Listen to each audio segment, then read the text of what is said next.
out here running the brush cutter around the shop, and there's a really good reason why I don't like brush cutters for skid loaders, because this stuff that's in here,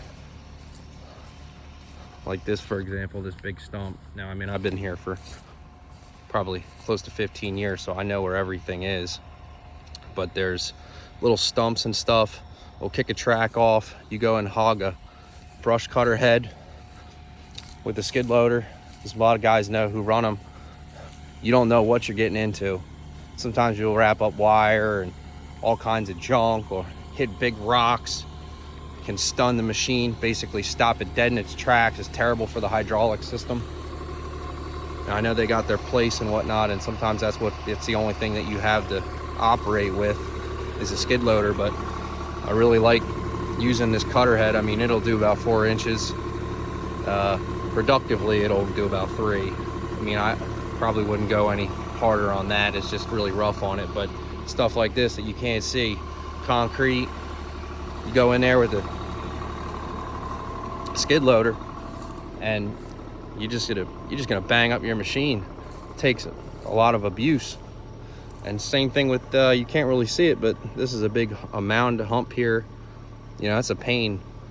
You know what I mean? When you go throwing expensive attachments and equipment into stuff like that, it really does wear it down.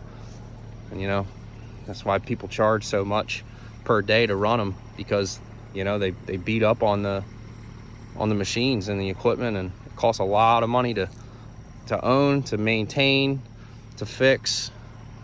So that's why I really like running my brush cutter on my excavator, because I can feel around, and you know, I can, you know, lift the boom up real quick, and you know, I can keep myself from really damaging, you know, the attachment. And we use it. We don't use it as much as I would like to use it, but it's a really great setup for a lightweight footprint machine to go around and, you know, do small backyard extensions, fence line maintenance, ditch maintenance, things like that. Really makes a big difference, you know, over time, you know, how long your equipment lasts until it breaks, knock on wood. But this has been a fantastic unit for us.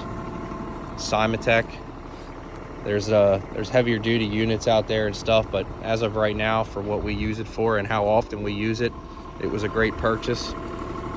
Maybe sometime in the future we might actually get a fixed tooth head. And I thought about getting rid of this if I get that, but I might as well just keep it, because you know, that's nice about these flails is that they kind of swing. So when you do hit something, they will bounce off of it.